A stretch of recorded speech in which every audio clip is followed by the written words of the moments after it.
إلا الله وحده لا شريك له وأشهد أن محمدا عبده ورسوله أما بعد. Ma'asyiral muslimin rahimani wa rahimakumullahu jami'an. Di hari ini kita masuk pada awal-awal 10 hari yang awal di bulan Zulhijjah, yang mana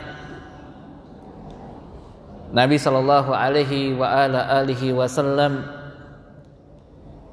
ini memerintahkan kepada umatnya untuk memperbanyak melakukan amalan saleh di hari-hari tersebut. Datang dalam sebuah hadis dari sahabat Nabi yang bernama Ibnu Abbas radhiyallahu anhuma wa ardahuma. Hadis yang diriwayatkan oleh Al-Imam Bukhari, demikian juga yang diriwayatkan oleh Al-Imam Tirmidzi, diriwayatkan pula oleh Al-Imam Abu Daud, diriwayatkan pula oleh Al-Imam Ahmad,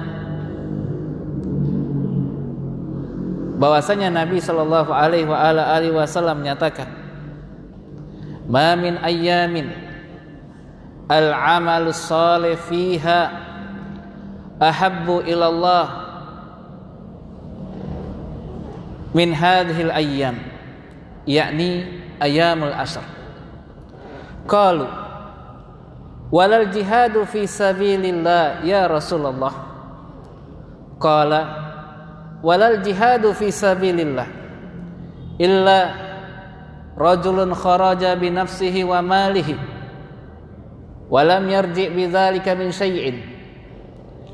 Tidak ada suatu hari yang mana pada hari-hari tersebut amalan saleh yang dikerjakan pada hari-hari tersebut itu lebih dicintai oleh Allah Subhanahu wa taala.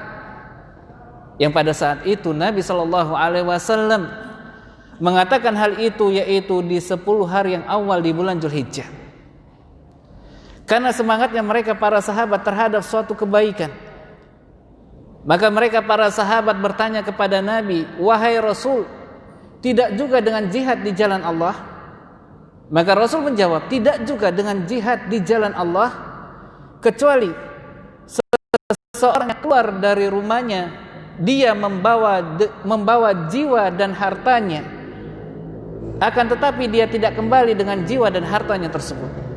Artinya, seseorang yang telah keluar dari rumahnya dalam keadaan mati syahid, maka hal ini berbeda dengan suatu amalan yang telah disebutkan oleh Rasul sallallahu alaihi wasallam.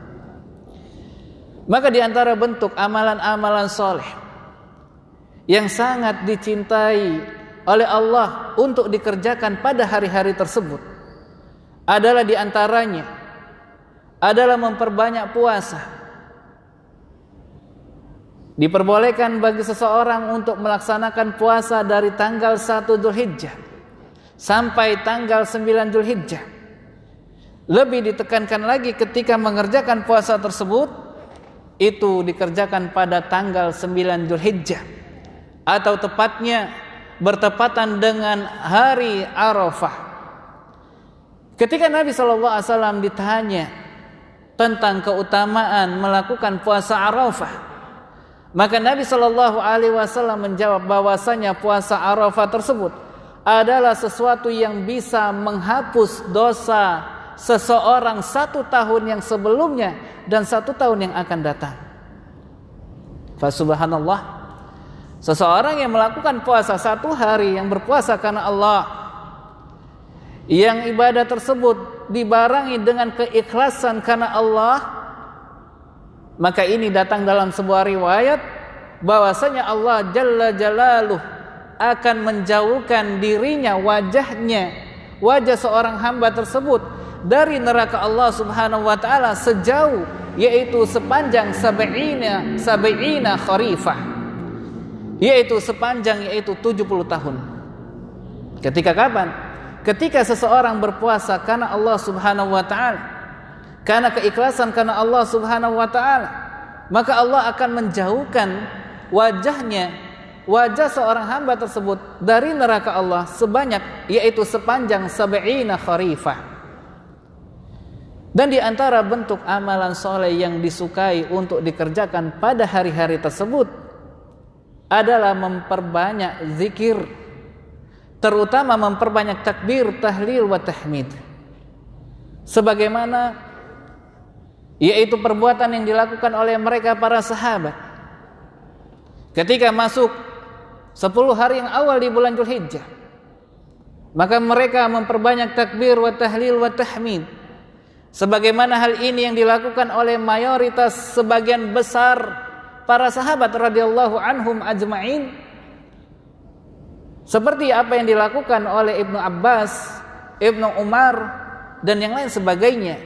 Bahkan mereka datang menuju ke pasar, mengingatkan manusia di dalam pasar tersebut untuk memperbanyak takbir, wa tahlil, wa tahmid. Dan di antara bentuk amalan soleh yang sangat disukai untuk dikerjakan pada hari-hari tersebut adalah memperbanyak infak sedekah, memperbanyak tilawatil Quran,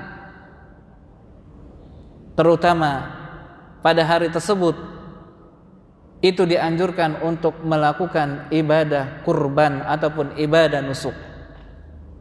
Maka saya mengingatkan bahwasanya barang siapa yang ada suatu keinginan untuk melaksanakan ibadah kurban, datang dalam hadis yang lain dari Ummu Salamah radhiyallahu anha wa ardhaha, bahwasanya Nabi sallallahu alaihi wasallam menyatakan, idza dakhalatil asr wa arada ahadukum ayyudahiya fala yamassa min adfarihi wa sya'rihi. Nabi SAW menyatakan, barang siapa jika apabila telah masuk 10 hari yang awal di bulan Dzulhijjah dan salah seorang di antara kalian ada suatu keinginan untuk melakukan menyembelih hewan kurban, maka janganlah dia untuk sedikit pun untuk memotong dari kukunya, rambutnya, ataupun kulitnya. Kenapa bisa demikian? Karena hal ini adalah dalam bentuk yaitu bagaimana diri kita ta'abbud, benar-benar menyembah hanya kepada Allah Subhanahu wa taala.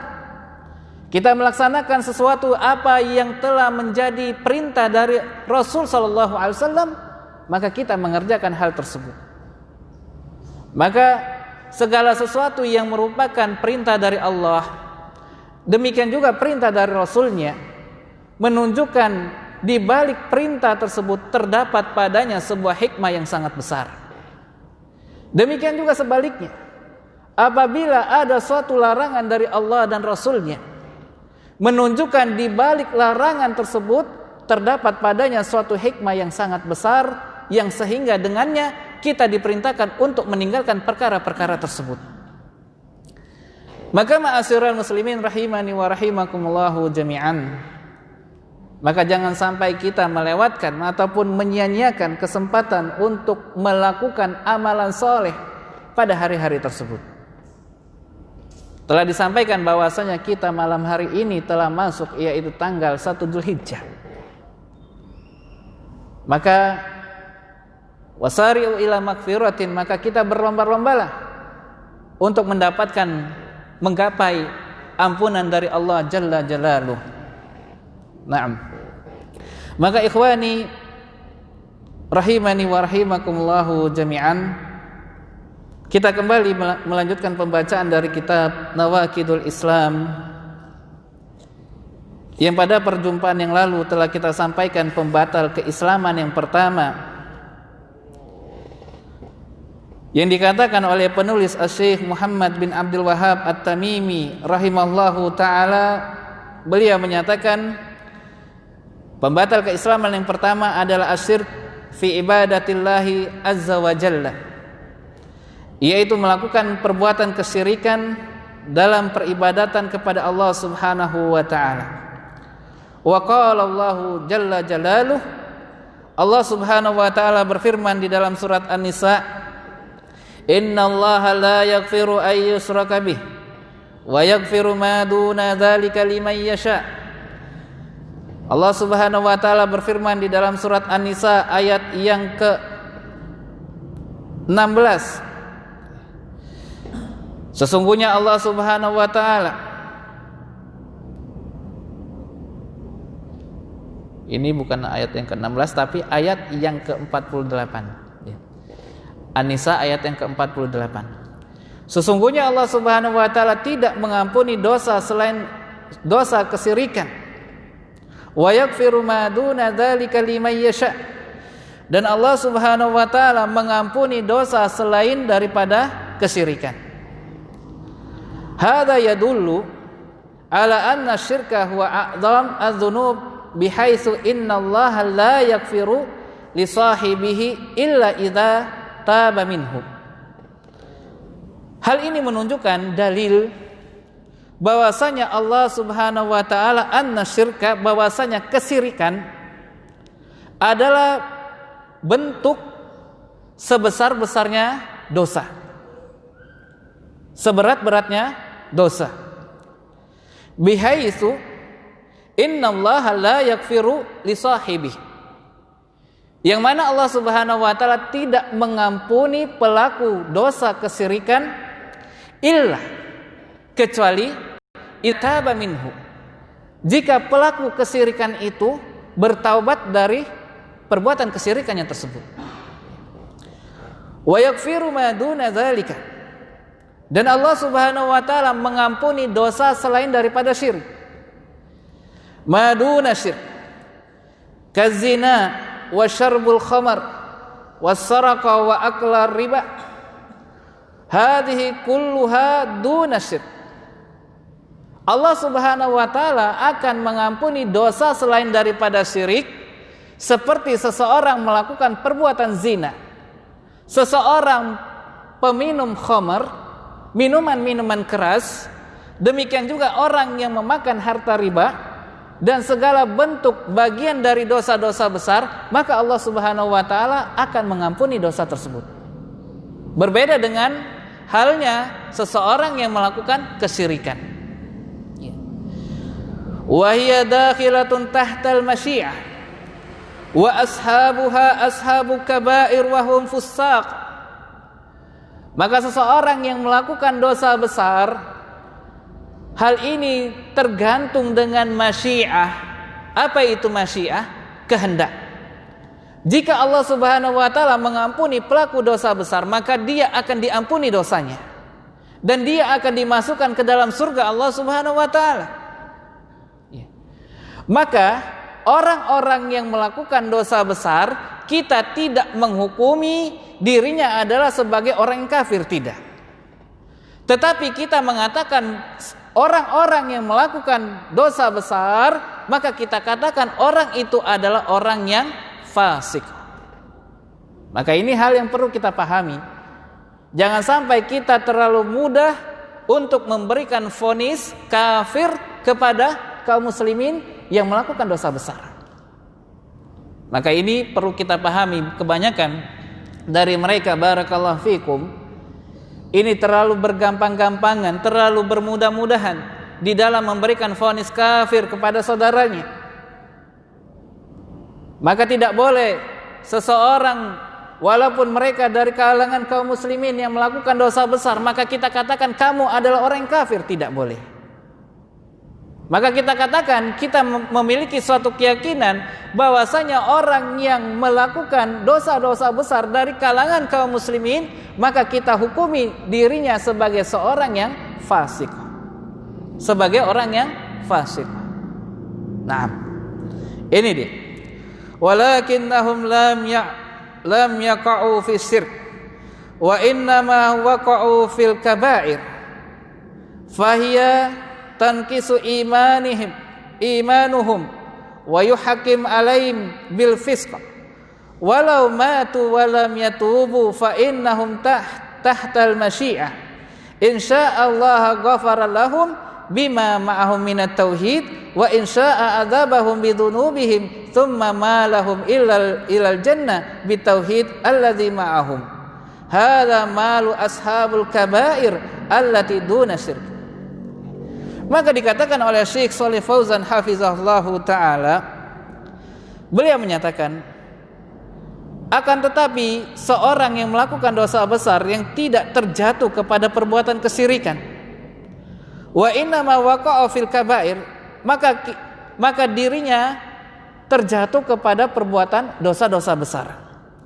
Fahiya tanqisu imanuhum, maka orang semacam itu, orang yang melakukan dosa besar, maka berkuranglah kadar keimanannya. Maka menurut keyakinan Ahlus Sunnah wal Jamaah, bahwasanya iman itu adalah sesuatu yang bisa menaik grafiknya dan juga bisa turun grafiknya. Iman itu akan bertambah dengan amal ketaatan. Iman itu akan berkurang dengan amal kemaksiatan. Termasuk di dalam bentuk melakukan perbuatan kemaksiatan adalah ketika seseorang melakukan perbuatan dosa, termasuk di dalamnya adalah perbuatan dosa besar. Maka ini merupakan keyakinan Ahlus Sunnah wal Jamaah. Mereka meyakini pelaku dosa bahwasanya iman itu adalah sesuatu yang bisa naik dan juga bisa turun. Maka ini kita katakan ketika ada saudara dari kaum muslimin melakukan dosa besar, kita katakan bahwasanya imannya sedang berkurang ataupun turun. Wa yuhkam ma'alaihim bil fisq, maka kita memberikan yaitu hukum pada orang tersebut sebagai seorang yang fasik, sebagai orang yang fasik. Naam. Walau matu walam yatubu, kalau seandainya pelaku dosa besar itu mati akan tetapi belum bertaubat kepada Allah Subhanahu wa taala, bagaimana hukumnya? Fa innahum tahtal masyi'a, maka hal itu tergantung dengan kehendak dari Allah Subhanahu wa taala. Apabila jika Allah Subhanahu wa taala mengampuni dosanya, maka Allah akan membebaskan dirinya dari vonis kekal selama-lamanya di neraka Allah Subhanahu wa taala. Dia akan diangkat dari neraka, setelah itu dimasukkan ke dalam jannah. Ini apabila jika Allah Subhanahu wa taala mengampuni dosa pelaku dosa besar tersebut. Maka berbeda dari dua sekte, dua kelompok, yaitu kelompok Al-Khawarij yang mereka terlalu bermudah-mudahan di dalam memberikan vonis kafir kepada saudaranya. Mereka dari kalangan Al-Khawarij mengatakan bahwasanya pelaku dosa besar itu adalah orang kafir, adapun pada hari kiamat mereka kekal selama-lamanya di neraka Allah Subhanahu wa taala. Ini keyakinan dari yaitu kelompok sekte Al-Khawarij. Berbeda dengan kelompok yang berseberangan dengan kelompok tersebut, yaitu kelompok Al-Mu'tazilah. Mu'tazilah menyatakan memiliki suatu keyakinan, memiliki suatu persamaan dengan Al-Khawarij, yaitu dari persamaan bahwasanya pelaku dosa besar itu kafir. Adapun pada hari kiamat menurut Mu'tazilah, pelaku dosa besar itu tidak di dalam surga, tidak juga di dalam neraka. Mau taruh di mana? Bahwasanya Allah Subhanahu wa taala menjadikan berpasang-pasangan antara surga dan neraka. Imma seseorang itu dimasukkan ke dalam jannah, imma seseorang itu dimasukkan ke dalam nar. Maka tidak ada suatu pilihan yang lain melainkan dari satu dari dua pilihan yang Allah Subhanahu wa taala tetapkan tersebut. Maka ma'asyiral muslimin rahimani wa rahimakumullahu jami'an, maka datanglah kelompok yang ketiga, yaitu kelompok yang wasaton, kelompok yang pertengahan, yaitu yang disebut dengan kelompok Ahlus Sunnah wal Jamaah, yang menyatakan memiliki suatu keyakinan pelaku dosa besar dirinya bukanlah seorang yang kafir, dan pelaku dosa besar adapun di hari kiamat itu tergantung dengan kehendak Allah. Jika Allah mengampuninya, maka Allah akan membebaskan vonis pada orang tersebut, memberikan keselamatan dirinya dari neraka, kemudian dimasukkan ke dalam surga. Ini adalah sesuatu amrun ghaibiyah, termasuk adalah suatu perkara yang gaib yang kita tidak mengetahuinya melainkan hanya Allah Subhanahu wa taala. Naam. Wa qala ta'ala, dan Allah Subhanahu wa taala berfirman di dalam surat Al-Maidah ayat yang ke-72, innahu may yusyrik billah faqad harramallahu 'alaihil jannah wa ma'wahun nar wa ma lidzalimin min ansar. Kemudian penulis mengatakan, membawakan dalil bahwasanya pelaku kesyirikan adalah kafir, itu di dalam surat An-Nisa Al-Maidah ayat yang ke-72. Sesungguhnya barang siapa yang menyekutukan Allah, maka sungguh diharamkan baginya surga Allah. Wa ma'wahun nar, dan tempat tinggalnya adalah di neraka. Wa ma lidzalimin min ansar, dan tidak ada penolong bagi orang-orang yang melakukan perbuatan kezaliman. Maka yang dimaksud dengan kezaliman di dalam ayat ini adalah asyirku billah, adalah kesyirikan. Kenapa? Yaitu termasuk kezaliman, bentuk kezaliman yang sangat besar ketika seseorang menjadikan sekutu ataupun tandingan bagi Allah. Sebagaimana Allah Subhanahu wa taala sebutkan di dalam surat Luqman ketika memberikan wasiat kepada anaknya. Luqman mengatakan kepada anaknya, ya bunayya la tusyrik billah inna syirka la dzulmul adzim. Wahai anakku, janganlah engkau melakukan perbuatan kesyirikan, karena sesungguhnya kesyirikan itu merupakan bentuk kezaliman yang sangat besar. Maka ini yang dimaksud dengan ayat ini, wa ma lidzalimin min ansar, adalah seseorang yang melakukan perbuatan kesyirikan. Maka tidak ada penolong orang-orang yang melakukan perbuatan kedzaliman. Kemudian Asy-Syaikh mengatakan, wa minhu adzabhu li ghairillah kaman yadzbahu lil jin aw lil qabri. Di antara bentuk-bentuk kesyirikan yang dibawakan oleh penulis, oleh Asy-Syaikh Muhammad At-Tamimi rahimallahu taala, yaitu seperti seseorang menyembelih yang mana sesembelihan itu diperuntukkan kepada selain Allah, maka ini tidak diperbolehkan, maka ini adalah haram. Seperti seseorang yang menyembelih untuk jin, seperti seseorang menyembelih untuk penghuni kubur, maka ini adalah haram, maka ini adalah bentuk kesyirikan yang sangat nyata. Betapa banyak dari kalangan kaum muslimin yang mereka lebih percaya dengan perkataan dukun daripada perkataan Allah dan Rasulnya. Betapa banyak dari kaum muslimin tidak segan-segan mereka membawa yaitu persyaratan apa yang disyaratkan oleh mereka para kuhan, yaitu para tukang sihir ataupun dukun-dukun. Seperti ada sebagian besar dari kaum muslimin yang pada saat-saat ini dalam rangka untuk menghilangkan penyakitnya, mereka memiliki suatu keyakinan bahwasanya dengan membawa persyaratan apa yang disyaratkan oleh si dukun, maka ini bisa memindahkan penyakit yang ada pada dirinya kepada hewan tersebut. Dan ini adalah bentuk yaitu kesyirikan yang sangat nyata. Betapa banyak orang-orang yang melakukan kesyirikan, yaitu melakukan kesyirikan kemudian dia membawa hewan sesembelihan yang dia sembelih di atas kuburan-kuburan orang-orang yang soleh. Apakah itu adalah kuburan yang katanya adalah mereka para wali? Apakah itu adalah kuburan dari orang yang soleh, dari orang-orang yang soleh yang lainnya? Maka ini adalah sesuatu bentuk kesyirikan yang haram seseorang melakukan kesyirikan. Sebagaimana yang telah disebutkan, seseorang yang mati dalam menyekutukan Allah, maka Allah pun mengharamkan padanya surga. Maka tempat tinggalnya adalah di neraka. Ini dia yang perlu kita pahami. Kemudian kita masuk pada pembatal keislaman yang kedua. Qala rahimallahu taala, ats-tsani man ja'ala bainahu wa bainallahi wasa'id yad'uuhum wa yas'aluhum wa yatawakkalu alaihim kufrun ijma'an. Pembatal keislaman yang kedua, barang siapa yang menjadikan antara dirinya dengan Allah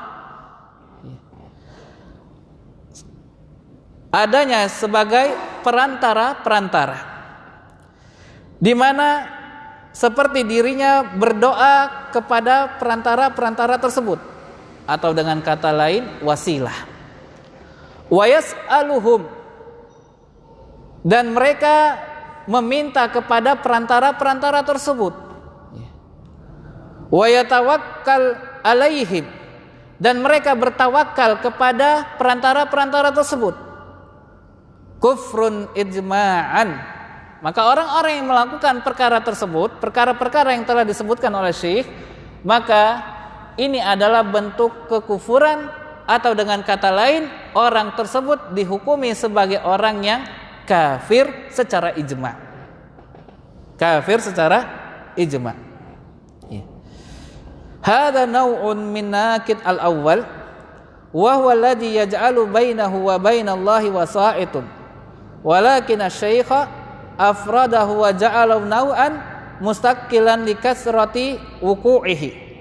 Li'anna hadza yaqa'u mimman yad'una al-islam wa hadza katsirun indal kuburiyin yataqarrabuna ilal wali liyashfa lahum indallah. Maka di sini Syekh Shalih Fauzan mengatakan, maka jenis pembatal keislaman yang kedua ini sebenarnya masuk juga pada jenis pembatal keislaman yang pertama, yaitu kesyirikan. Tetapi beliau lebih yaitu memfokuskan pembatal keislaman yang kedua ini, yaitu lebih ditekankan kepada contoh-contoh. Kepada contoh-contoh. Seperti kata beliau,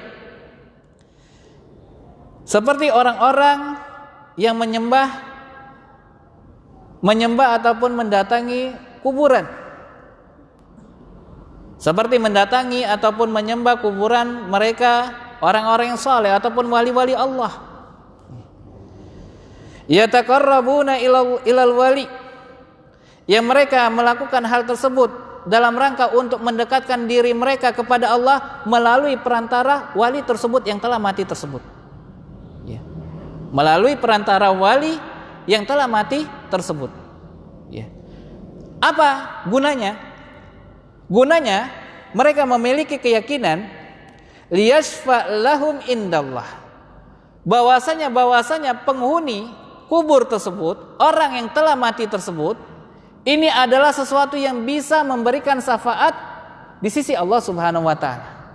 Maka mereka dengan beralasan, berargumentasi ini, ketika dia datang ke kuburan meminta kepada penghuni kubur tersebut, maka ini adalah sesuatu yang bisa permintaan mereka itu sampai kepada Allah.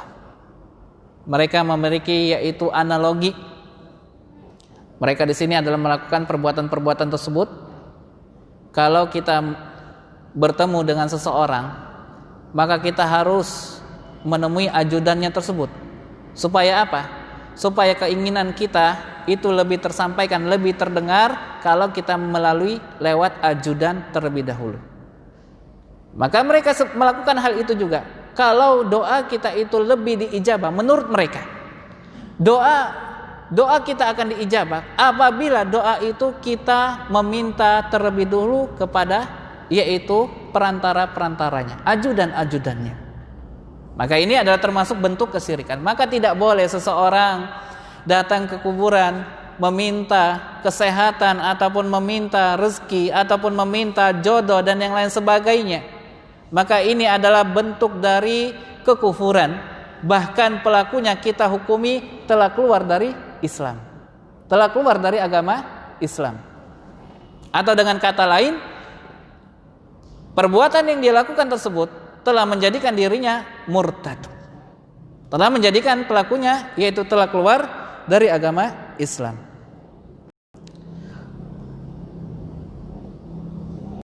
Bahkan banyak dikatakan oleh Syekh, bahkan banyak mereka dari kalangan kaum muslimin melakukan kesyirikan kepada Allah Subhanahu wa taala. Ini mereka menyembelih di kuburan para wali tersebut.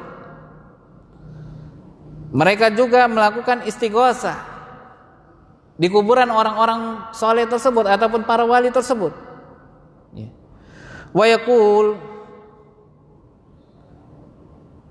Maka kita katakan sebelumnya sesudahnya, yaquluna ma ja'alnahum suraka lillah walakin ja'alnahum wasa'id yaqarrabuna wallahu samma syirkan. Wallahu sammahu syirkan. Maka kita katakan, maka mereka mengatakan, ma ja'alnahum suraka lillah. Kita menjadikan makam-makam orang soleh itu bukan sebagai tandingan bagi Allah. Ini subhat dari kalangan mereka orang-orang yang menyembah kepada kuburan orang-orang soleh. Sesungguhnya kami menjadikan penghuni kuburan orang-orang soleh tersebut itu sebagai perantara, agar kami bisa lebih dekat lagi kepada Allah. Maka agar kami bisa lebih dekat lagi kepada Allah Subhanahu wa taala. Maka tetap Allah Subhanahu wa taala mengatakan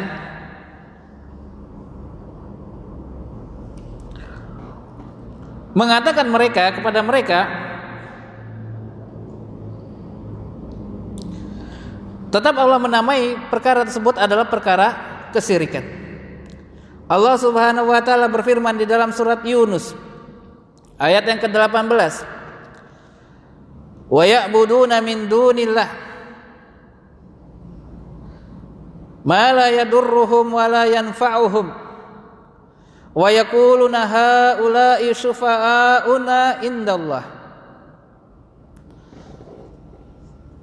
Dan mereka beribadah kepada selain Allah, ma la yadurruhum wa la yanfa'uhum, yang mana sesembahan selain dari Allah tersebut tidak bisa mendatangkan suatu kemudaratan dan tidak bisa juga mendatangkan kepada mereka suatu kemanfaatan.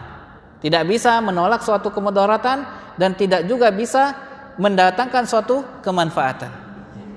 Wa yaquluna haula, maka mereka berkata, ini subhat mereka telah dibantah oleh Allah di dalam surat Yunus ayat yang ke-18. Maka mereka berkata bahwasanya apa yang kami lakukan ini adalah sesuatu yang bisa mendatangkan syafaat pada diri kami di sisi Allah. Kemudian Allah Subhanahu wa taala menyatakan, qul atunabbi'una Allah bima la ya'lamu fis samawati wala fil ard subhanahu wa ta'ala amma yusyrikun. Katakanlah, apakah kamu menghabarkan kepada Allah apa yang tidak diketahui oleh Allah, baik yang di langit dan di bumi? Maka Allah membantah subhat mereka orang-orang yang menyembah kuburan. Maka Allah Subhanahu wa taala mengetahui sesuatu yang berada di atas langit dan juga yang berada di dalam bumi. Subhanahu wa ta'ala amma yusyrikun. Maka maha suci Allah Subhanahu wa taala terhadap apa-apa yang telah mereka sekutukan. Maka tetap Allah Subhanahu wa taala menamai perbuatan mereka, yaitu menjadikan wasaid ataupun wasilah. Maka Allah Subhanahu wa taala tetap menamai mereka telah melakukan kesyirikan. Maka orang yang melakukan hal tersebut ini telah melakukan kekufuran, dan dengan perbuatannya tersebut adalah suatu hal yang bisa mengeluarkan diri pelakunya dari keislaman.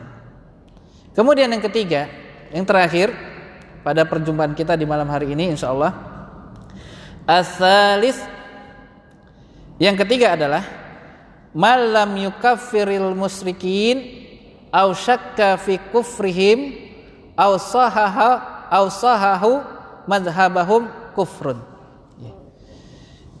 Pembatal keislaman yang ketiga, barang siapa yang tidak mengkafirkan kaum musyrikin, barang siapa yang tidak mengkafirkan kaum musyrikin atau ragu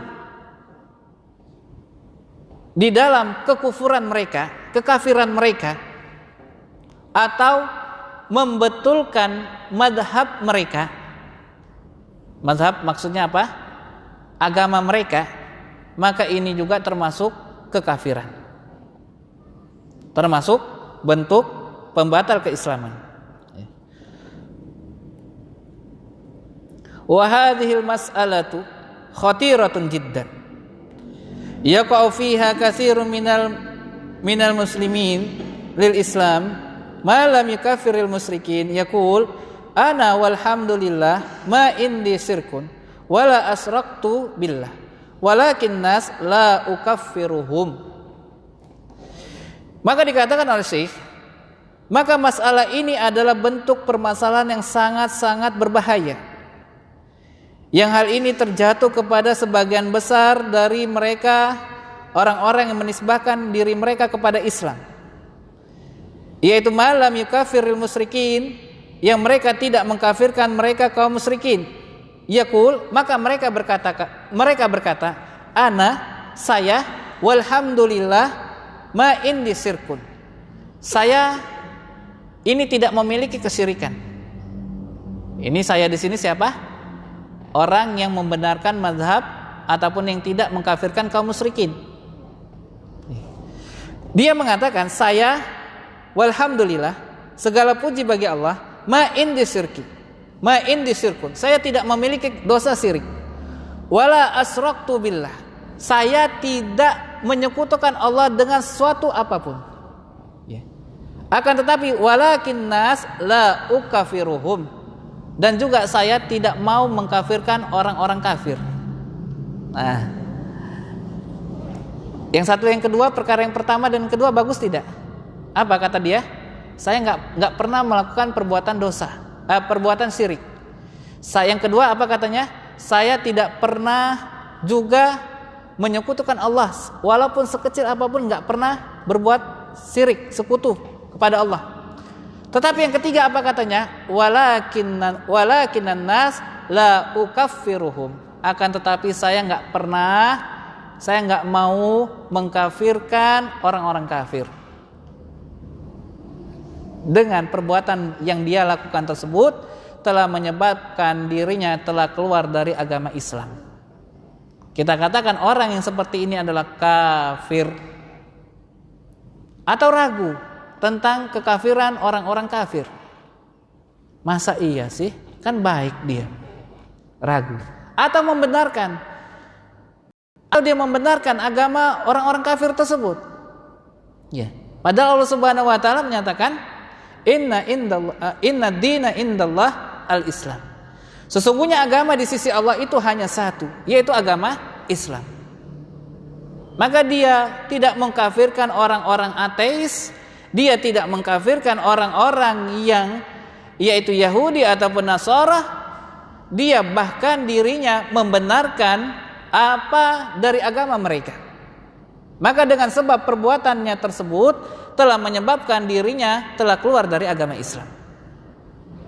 Ini hati-hati, kita tidak memperbolehkan. Atau dalam bentuk membenarkan mazhab mereka, membenarkan mazhabnya orang kafir. Nah, ini sebagian besar kaum muslimin ikut-ikutan, bahkan membenarkan mazhabnya orang-orang kafir dengan cara bagaimana? Yaitu dengan cara memakai atribut-atribut mereka. Ya. Bukankah dari kaum muslimin, dari sebagian besar kaum muslimin ketika hari-hari raya mereka, apakah itu di tanggal 25 Desember ataupun yang semisalnya, ataupun perayaan dari tahun baru, itu mereka memakai atribut-atribut, maka ini bukan suatu perkara yang sepele. Maka ini adalah bentuk dirinya membenarkan, atau seseorang dengan mengucapkan selamat ya, selamat hari raya agama kamu, maka ini juga termasuk membenarkan agama mereka dengan sebab perbuatannya tersebut telah mengeluarkan pelakunya dari Islam. Gak boleh kita tidak boleh memakai atribut-atribut mereka, memakai topi yang kerucut ya, atau memakai topi yang ujungnya putih, kemudian bawahnya merah, kemudian di sininya putih lagi. Maka ini adalah bentuk dia memiliki loyalitas kepada yaitu orang-orang kafir tersebut. Tidak boleh. Ini bukan masalah sepele. Sangat suatu keadaan yang sangat menyedihkan. Sebagian besar dari kaum muslimin yang kerja, akhirnya dia menggadaikan akidah mereka. Tidak sedikit dari kaum muslimin di kasir-kasirnya itu memakai atribut-atribut mereka pada tanggal perayaan-perayaan tersebut. Ya. Maka ini adalah bukan bentuk perkara yang sepele, ya ikhwan, tetapi adalah bentuk yang mempertaruhkan, menggadaikan akidah seseorang. Hati-hati. Hati-hati dari melakukan perkara tersebut. Naam. Hal ini sebagaimana Allah Subhanahu wa taala mengkisahkan tentang apa yang dilakukan oleh Nabiullah Ibrahim alaihissalam, walaupun ayahnya adalah seorang yang kafir, tetap Ibrahim alaihissalam bisa bertindak dengan tegas. Bahkan dirinya menyatakan di dalam surat Az-Zukhruf ayat yang ke-26 dan 27, Allah Subhanahu wa taala mengabadikan perkataan Ibrahim alaihissalam di dalam ayat Az-Zukhruf ayat yang ke-26 27. Kata Allah Subhanahu wa taala, "Innani bara'um mimma ta'budun." Sesungguhnya kami tidaklah menyembah sesuatu apa yang engkau sembah. Artinya berlepas diri. Ibrahim alaihissalam berlepas diri dari kekafiran, kekufuran yang dilakukan ayahnya. Siapa ayahnya? Azar. Ayah Ibrahim siapa? Ibrahim alaihissalam, Azar. Siapa beliau? Beliau adalah orang-orang yang membuat patung. Yang membuat patung dari, kemudian patung yang dibuat oleh ayahnya tersebut, Azar, kemudian disembah. Apa kata Ibrahim? Innani bara'um mimma ta'budun. Sesungguhnya saya berlepas diri terhadap sesuatu yang engkau sembah. Ini tegas, seorang muslim tegas mengatakan dengan tegas kepada orang kafir, saya berlepas diri kepada sesuatu yang engkau sembah. Maka barang siapa yang turut serta ataupun ikut serta merayakan hari-hari besar keagamaan mereka, maka ini sama saja dia telah mengakui bahwasanya Allah itu ada 3. Trinitas. Berarti membenarkan mazhab mereka, membenarkan agama mereka, membenarkan keyakinan mereka. Maka ini adalah haram. Maka ini ketika seseorang terjatuh melakukan perbuatan tersebut, maka dirinya telah menjadi kafir. Atau dengan kata lain, telah menjadi, yaitu menjadi murtad tanpa sadar. Illa allazi fatarani fa innahu sayahdin. Kemudian kata Ibrahim alaihissalam, saya menyembah hanya kepada yang menciptakan diriku, fa innahu sayahdin. Maka Allah Subhanahu wa taala yang bisa memberikan petunjuk kepada yaitu hamba-hambanya. Ini pembatal keislaman yang ketiga. Fa insyaallah taala akan kita sebutkan pembatal keislaman yang berikutnya, yang keempat dan seterusnya.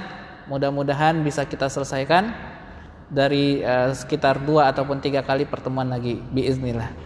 Naktafi bihadzal qadar. Subhanakallahumma bihamdik asyhadu an la ilaha illa anta astaghfiruka wa atubu ilaik. Assalamualaikum warahmatullahi wabarakatuh.